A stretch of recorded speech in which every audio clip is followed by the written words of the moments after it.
आप जहाँ पर हैं उसके पीछे भाभी तेज आवाज़ आ रही है और मुझे लग रहा है शायद रेलवे स्टेशन बहुत करीब है। तो कई बार स्वामी जी जब तेज़ आवाज़ आती है तो नींद पूरी नहीं हो पाती है तो नींद टूट जाती है कई बार। तो अब क्या है स्वामी जी, ये नींद कम होना, नींद का बीच में टूट जाना, नींद की परेशानी और साथ ही साथ वजन का बढ़ जाना, क्या ये सभी का असर हमारे किडनी में पड़ता है? और अगर पड़ता है तो स्वामी जी कैसे पड़ता है, उसको कैसे रोक सकते हैं? एकदम पड़ता है। नींद का असर तो सभी चीजों पर पड़ता है। जीवन के 3 आधारभूत तत्व हैं। त्रयोपष्टम्भा आयुर्वेद का जो स्वस्थ वृत्त महर्षि चरक ने इस बात को कहा, आहार, निद्रा और ब्रह्मचर्य। आहार में मैंने किडनी के लिए जो का आहार बताया। निद्रा 6 घंटे की नींद जरूरी है। जैसे आपने कहा जो रेलवे ट्रैक के पास में सोते हैं कभी, वैसे जो सोने वाले फिर उनको आदत पड़ जाती है वो अलग बात है। शरीर बॉडी इसी सारी प्रकृति अपने आप को एडजस्ट तो कर ही लेती है। लेकिन जो नया नया कोई मेहमान किसी के घर में आ जाए, रेलवे ट्रैक के बगल में उसका घर होना तो उसको तो गई नींद तो गई गई भैंस पानी में। तो जिनका विदेशों में तो हाईवेज के पास रेलवे ट्रैक जहाँ से गुजरते हैं ना, वहाँ मोटी मोटी दीवारें कर देते हैं, ऊंची ऊंची 12-12, 15-15 फीट की। उसकी आवाज़ कम आती है। यहाँ तो अरे साहब, भारत में हम लोग अभी sound pollution, light pollution, air pollution, अभी इसमें बहुत पीछे, अभी हमें और आगे बढ़ना है। स्वामी जी हमने एडजस्ट करना सीख लिया है हर परिस्थिति में। अनुलोम विलोम, भ्रामरी, उद्गीत, मेधावटी और एक स्लीपोम भी हमने नई औषधि बनाई है। हमने मखाना और उसका पोस्तदानी की खीर का भी बोला था, और प्याज का प्रयोग सलाद के रूप में, इससे नींद अच्छी आती है। अनुलोम विलोम भ्रामरी से नींद अच्छी आती है। और मन में संतोष रखें। हमारे चंदू भाई कह रहे थे, बोले बाबा जी अभी 65 साल के बाद में संतोष तत्व ज़्यादा समझ में आया। एक तो जो करना था जीवन में भगवान ने करा दिया, और अब वापस सोसाइटी को कैसे लौटाना है, और जो प्रभु ने दिया उसके प्रति शुक्राना, उसके प्रति कृतज्ञता, थैंकफुलनेस, अपने हृदय में कृतज्ञता का भाव और संतोष का भाव।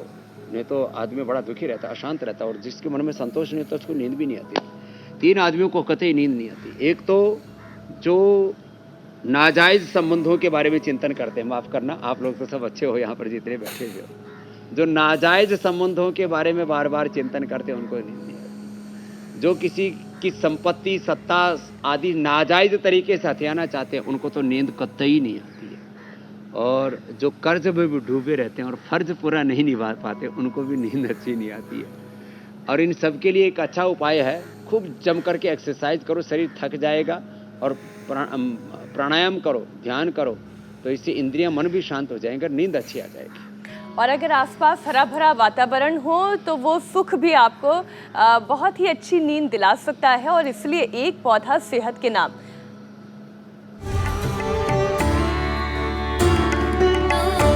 ये तो अभियान बहुत जबरदस्त है हमारा। स्वामी जी आज आप कौन सा पौधा लगाने वाले हैं? आज हमने पौधा मंगा लिया पूरा, ये केले का पौधा, पीपल का, सॉरी केले का, केले का। तो देखो केला ये अकेला ही लगाते हैं और इसके चारों तरफ फिर इसके भी बच्चे पैदा हो जाते हैं, जैसे एलोवेरा के होते हैं। केला पूजा पाठ में रखा जाता है, शुभ माना जाता है, इससे सारे देवताओं का आशीर्वाद प्राप्त हो जाता है। तो पूजा पाठ के समय क्यों भाई? पूजा पाठ में तो घर के दोनों दरवाजों के दोनों के क्या लगेगा? तोरण के रूप में दोनों तरफ 2 केले लगाएंगे। तो भाई आप घर में ही लगा के रखो ना, तो वास्तु दोष होंगे ही नहीं ना। आजकल बांस लगाने शुरू कर दिया वहां से, चाइना से ला करके, तो बांस की जगह केला लगाएं, वास्तु दोष भगाएं। केले के पत्ते का रस पिए, इससे पित्त दोष भगाएं।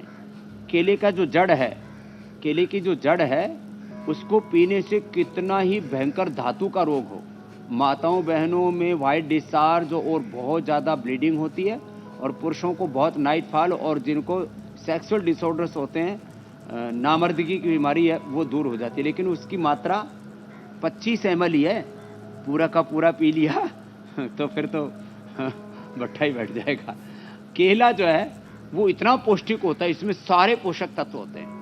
केला जो है आदमी खा ले और दूध पी ले, 1 दर्जन केला खाओ, 1 लीटर दूध पियो और 1500 दंड बैठक लगाओ, विश्व विजेता पहलवान बन जाओगे।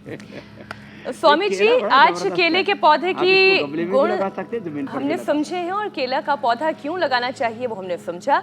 अब पौधा लगाने के बाद बात वायरल दावे की सच्चाई जानने की।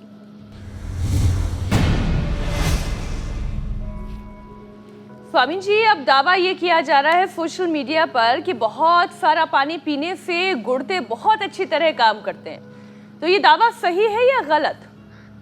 अरे नहीं भाई, अति सर्वत्र वर्जित 2-2.5 लीटर पानी स्वस्थ व्यक्ति के लिए, गर्मी का समय हो तो आप 3 से 4 लीटर, बहुत पानी निकल गया हो तो 4 लीटर भी पी सकते हैं।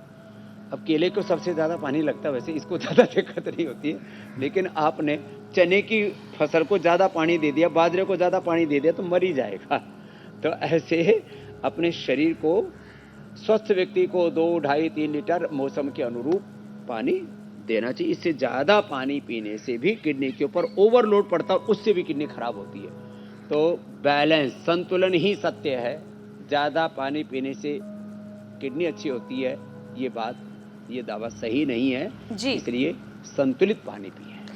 तो स्वामी जी, अब बात योगिक चैलेंज की कर लेते हैं।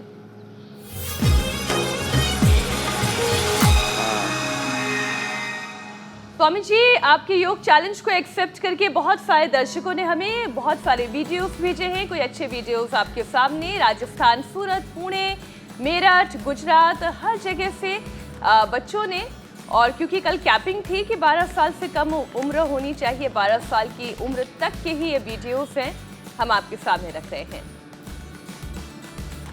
और बेस्ट वीडियो दिखा देते हैं स्वामी बच्चों जी। में तो जबरदस्त योग का क्रेज आ गया है। गुरुग्राम हरियाणा से भव्या गौतम, पूरा हथौड़ा खड़ा हो गया। 11 वर्ष इनकी आयु है। तो भव्या गौतम के लिए एक बार जोरदार अभिनंदन। अब स्वामी जी, आज भी आप कौन सा योग चैलेंज देंगे? योग का चैलेंज आज इजी देते हैं। पद्मासन में बैठ करके देखो, एक तरीका तो है मुट्ठियों पर ऐसे वजन उठाते हैं, ऐसे ये भी उठा लेते हैं लोग, हथेलियों पर वजन उठाते हैं, ये भी उठा लेते हैं लोग। पद्मासन में बैठ के अंगुलियों पर वजन उठाना है। और हम चाहे वीडियो कट करके छोटा दिखाएं, आपको आधा मिनट कम से कम ये करना है, तो आप विजेता बनेंगे और आपको पुरस्कार और गिफ्ट हैम्पर भेजेंगे। तो पद्मासन में बैठ के उठ जाए और ये पाचन तंत्र इतना अच्छा हो जाएगा, भूख कड़ाके के लगेगी, इम्यूनिटी ज़बरदस्त रहेगी और जठराग्नि अच्छी, तो फिर तो अच्छा ही अच्छा। अंगुलियों के ऊपर ऐसे आधा मिनट तक करना है। तो जिन्हें भी ये योग चैलेंज एक्सेप्ट है वो हमारे दिए गए नंबरों पर अपना वीडियो बनाकर भेजिए। 9350593505 नंबर फ्लैश हो रहे हैं। स्वामी जी, अब आपसे इजाजत लेने का वक्त आ गया है, कल फिर आपसे मुलाकात होगी। बहुत बहुत धन्यवाद। बोलो गुरु प्रणाम गोरखनाथ स्वामी जी। जी महाराज की जय। प्रणाम स्वामी जी।